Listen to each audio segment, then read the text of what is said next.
마법처럼 나타났다가 사라지는 신비한 섬이 있습니다. 슈레딩거의 고양이처럼 슈레딩거의 섬은 존재하기도 하고 존재하지 않기도 합니다. 공식적으로는 샌디 섬이라고 불리며 한때 지도에도 등장했지만 실제로는 존재하지 않는 섬입니다. 호주의 과학자들은 이 수수께끼를 풀기 위해 이 찾기 어려운 군도를 찾는 모험을 시작하기로 결심했습니다. 하지만 좌표에 도달했을 때 그들이 발견한 건 끝없이 펼쳐진 푸른 파도뿐이었습니다. 마치 섬이 그들과 숨바꼭질 게임을 하고 있는 것 같았죠. 이 이야기는 1876년으로 거슬러 올라가요. 한 어선이 이 지역을 지나던 중 섬을 발견했다고 신고했어요. 그 섬을 본 사람은 길이가 남북으로 24km가 넘고 폭은 약 5km라고 말했습니다. 맨해튼 크기 정도이니까 전혀 작지 않은 크기였죠. 하지만 연구원들이 이 지역을 방문할 때마다 아무것도 발견하지 못했습니다. 그래서 1974년 뉴칼레도니아의 공식 탐사대는 샌디 아일랜드는 존재하지 않는 섬이라고 선언하고 모든 지도에서 제외시켰어요.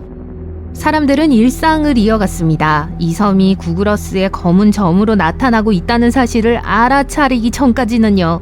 2012년에 또 다른 호주 탐험대가 이 섬에 대한 설명을 듣기 위해 이 지역에 확인하러 갔어요. 그들은 오랫동안 사라진 섬에 대한 추도문을 작성하고 무엇이 이런 혼란을 일으킬 수 있었는지 설명해야 했어요. 우선 1900년대는 매핑 기술이 정점에 달한 시기가 아니었습니다. 좌표가 잘못되기 쉬웠죠. 그리고 이 지역이 화산 활동이 활발하다는 사실도 있었습니다. 화산 용암이 식으면서 일종의 뗏목을 만들었을 가능성이 높아요. 어선이 지나가다가 화산 뗏목을 보고 멀리서 육지라고 생각했다고 가정해 볼게요. 하지만 어디까지나 추측일 뿐이에요. 인간은 지구 곳곳을 탐험하며 지구의 모든 구석구석을 발견한 것처럼 보였을지도 모릅니다. 하지만 구글어스에 리코산이 등장했을 때 과학자들은 흥분을 감추지 못했어요. 모잠비크 북부에 위치한 이 숨은 보석은 평범한 열대우림이 아니라 화산 안에 자리 잡고 있습니다. 이 신비로운 숲의 존재를 확인하기로 결심한 전문가들은 전 세계 최고 수준의 과학자와 전문가들로 팀을 꾸렸어요. 리코산으로 가는 길은 숲과 숲 사이를 가로막는 험난한 수직 암벽을 오르는 등 결코 쉬운 여정이 아니었습니다. 하지만 6년간의 계획과 대비 끝에 그들은 도전할 준비를 마쳤어요. 그곳에 도착하자 그들은 상상했던 것보다 훨씬 더 좋다는 것을 알았습니다. 그곳은 완벽하게 잘 가꾸어진 정원 같았어요. 숲은 다른 열대우림과는 다른 독특하고 색다른 느낌이 들었어요. 위험해 보이는 엄청나게 큰 애벌레도 있었어요. 그리고 고대 화분과 인간의 손길이 닿지 않은 생태계의 증거도 발견했습니다. 우와! 테라 인코그니타는 미지의 땅이라는 뜻이에요. 그리고 오늘날 밝혀지고 있는 가장 큰 미지의 영역 중 하나는 남극의 빙상 아래 땅이에요. 눈 덮인 표면 아래에는 협곡, 수로, 호수로 이어지는 완전히 새로운 세계가 존재하며 현재 지도를 제작하고 있습니다. 남극의 얼어붙은 표면 아래에 정말 액체 상태의 물이 존재할까요? 그렇습니다. 물은 압력으로 인해 얼지 않고 존재할 수 있어요. 액체 상태의 물은 지구의 따뜻한 내부의 결과물이에요. 그래서 보스토크 호수와 같은 곳이 존재할 수 있는 거죠. 눈에 보이진 않지만 보스토크 호수가 바로 여기에 있습니다. 동남극에 위치한 이 호수는 4km의 두꺼운 얼음 아래에 자리 잡고 있어요. 이 거대한 호수의 면적은 약 12,431제곱킬로미터예요. 인간은 지진음과 얼음 투과 레이더와 같은 최고 수준의 기술을 통해서만 이 호수를 발견할 수 있었어요. 과학자들에 따르면 이 호수는 최대 1,500만 년 동안 존재했을 가능성이 높다고 합니다. 부탄은 무엇보다도 아시아에서 가장 행복한 나라로 알려져 있습니다. 그리고 세계에서 가장 높은 미등정 산 중 하나인 쿤카루 팜숨이라는 숨은 보석을 오랫동안 간직하고 있어요. 부탄은 영광스러운 히말라야 산맥에 둘러싸여 있습니다. 그렇기 때문에 등산 커뮤니티는 사람의 발길이 닿지 않은 산을 발견했을 때 흥분을 감추지 못했어요. 미개척 봉우리를 최초로 등반하는 사람이 된다고 상상해보세요. 아마도 기네스 세계 기록에 이름을 올릴 수 있을 거예요. 이 산은 부탄의 법으로 인해 사람의 손길이 닿지 않았습니다. 현지인들에게 산 정상은 신비와 전설에 쌓인 신성한 장소입니다. 산 등반의 신성함은 정상에 오르는 것이 아니라 산과 진정으로 교감하고 그 과정을 즐기는 데 있다고 믿기 때문이죠. 서양인들에게는 다소 생소할 수 있는 이야기예요. 뉴욕주에 가신다면 아글로의 잡화점에 꼭 들러보세요. 캐츠킬 근처 어딘가로 차를 몰고 가서 아름답고 웅장하고 큰 아무것도 없는 곳을 찾아야 할 거예요. 아글로에는 미국에서 가장 유명한 페이퍼타운, 일명 가짜 마을 중 하나예요. 하지만 이 경우는 샌디 아일랜드와는 달라요. 아글로의 마을은 존재하지 않았고 실수가 아니었습니다. 지도 제작자들 사이에는 오래된 저작권 관행이 있어요. 누군가가 자신의 작품을 단순히 복사해서 붙여넣는 것을 알 수 있도록 페이퍼타운을 추가하는 거죠. 하지만 이런 일이 이렇게까지 커질 줄은 예상하지 못했어요. 어느 날 한 남자가 주유소에서 아글로의 마을이 표시된 지도를 주었다고 합니다. 그 사람은 그곳에 가게를 열기로 결심하고 이름을 아글로의 잡화점이라고 지었어요. 어떤 사람들은 이 가게를 열었던 사람이 지도 제작자로부터 소송을 당했다고도 해요. 어쨌든 이 이야기는 전국적으로 농담이 될 정도로 몇 년간 지속됐어요. 미국인들은 이 마을의 가짜 환영 표지판 사진을 찍기 위해 미국 전역에서 차를 몰고 몰려들었습니다. 그리고 멕시코만에 위치한 버메하 섬이 있습니다. 이 펑키한 섬은 16세기와 17세기에 많은 지도에 등장해요. 아마도 스페인 탐험가들이 그렸을 거예요. 물론 정확한 위치는 지도마다 달랐어요. 그리고 그 이름은 때때로 베르메하로 표시되기도 했지만 그 존재는 충분히 확실했습니다. 베르메하 섬은 1921년 멕시코 지도에서 마지막으로 보였고 그 후 펑 하고 사라졌습니다. 지평선에서 완전히 사라진 거예요. 사람들은 궁금해하기 시작했죠. 섬이 가라앉은 걸까요? 파괴된 걸까요? 2009년 이 섬을 찾기 위해 세 차례의 공식 조사가 이루어졌습니다. 첨단 기술을 동원해 멕시코 해저를 샅샅이 뒤졌지만 베르메아는 어디에도 없었어요. 연구원들은 그 섬이 무엇인지에 대해 여러 가지 추측을 내놓았습니다. 그중 한 가지 아이디어를 살펴볼까요? 이 섬은 아마도 옛날 탐험가들이 땅과 금을 찾기 위해 적을 속이려고 만들어낸 것일지도 몰라요. 그럴듯해 보이네요. 한때 리우데자네이루는 비공식적인 지역으로 가득했던 도시였습니다. 이러한 빈민가 지역을 슬럼 또는 파벨라라고 해요. 대도시 안에 미니 도시 같은 곳이죠. 일부 빈민가는 하수 시스템이나 쓰레기 수거 등 다른 시민들과 동일한 도시 혜택을 누리지 못하는 소외된 지역으로 알려져 있습니다. 이런 빈민가는 너무 빠르게 성장해서 정부가 개발을 추적할 시간이 없었어요. 따라서 오늘날에는 주민들이 직접 거리에 이름을 짓고 자신이 가진 모든 것을 활용하고 있습니다. 브라질에서 가장 큰 빈민가 중 하나인 소위 하신야라는 곳은 리우데자네이루에 있습니다. 이곳은 1990년대에 들어서야 지방 정부로부터 동네로 인정받았어요. 지구의 해저는 금성, 화성, 달보다 지도가 덜 작성되어 있어요. 사실 우리 바다의 95%는 미개척지예요. 이상하죠? 우리는 주로 해저에 음파 소리를 보내고 그 소리를 다시 등록하는 소나 음파 탐지 기술을 사용하고 있습니다.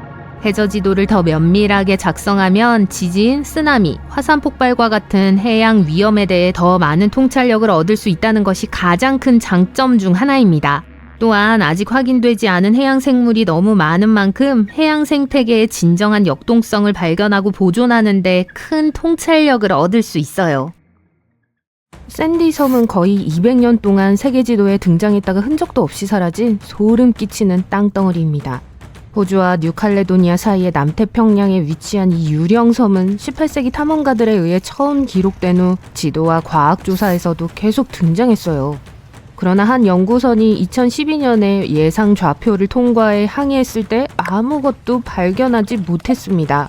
심지어 이 지점의 수심을 측정했지만 수심은 여전히 1219m 이상이었기 때문에 물속에 거대한 땅덩어리가 숨어있을 가능성은 전혀 없었죠. 더 이상한 점은 구글어스에서 정확한 좌표를 찾아보면 길고 얇은 섬처럼 보이는 희미한 윤곽선을 볼 수 있지만 육지는 보이지 않는다는 거예요. 이 섬의 실종에 대한 이론은 지도 제작의 오류 가능성을 이야기하지만 섬 전체가 어떻게 수세기 동안 세계를 속였는지에 대한 미스테리는 여전히 풀리지 않고 있습니다. 신비한 섬에 대해 얘기하자면 하시마 섬의 수수께끼에 대해 알아볼게요. 일본 나가사키 앞바다에 위치한 이 작은 섬은 한때 석탄 채굴 시설로 번성하여 노동자와 가족들로 붐볐습니다. 하지만 석탄 수요가 감소하면서 1970년대에 섬은 버려졌고 지금은 유령 마을이 되었습니다. 오늘날 하시마는 무너져가는 콘크리트 건물과 무성하게 자란 초목으로 섬뜩하게 고요한 모습을 하고 있습니다. 용기가 있다면 구글어스를 이용해 가상 투어를 할 수도 있습니다. 하지만 호주의 워드 제도처럼 디지털 지도로는 잘 보이지 않는 곳도 있어요. 이 섬의 좌표를 검색하면 해안 근처에 블랙아웃 지점이 여러 개 있는 걸 확인할 수 있어요. 이로 인해 온라인에서는 온갖 추측이 난무하며 수면 아래에 무엇이 숨겨져 있을지 호기심을 자극하고 있어요. 단순한 결함일까요? 아니면 정말 그곳에 특이한 야생동물이 있을까요? 이 가려진 지역에 대한 구체적인 해답은 아직 없지만 이 지역이 야생보호구역의 일부라는 점은 언급할 가치가 있습니다. 예를 들어 이곳은 호주 바다사자와 뉴질랜드 물개에게 중요한 지역이에요. 따라서 이러한 블랙아웃 지점은 모든 것을 비공개로 유지하고 보호하려는 계획의 일부일 수 있어요. 소름 끼치는 섬에서 버려진 장소로 이동합니다.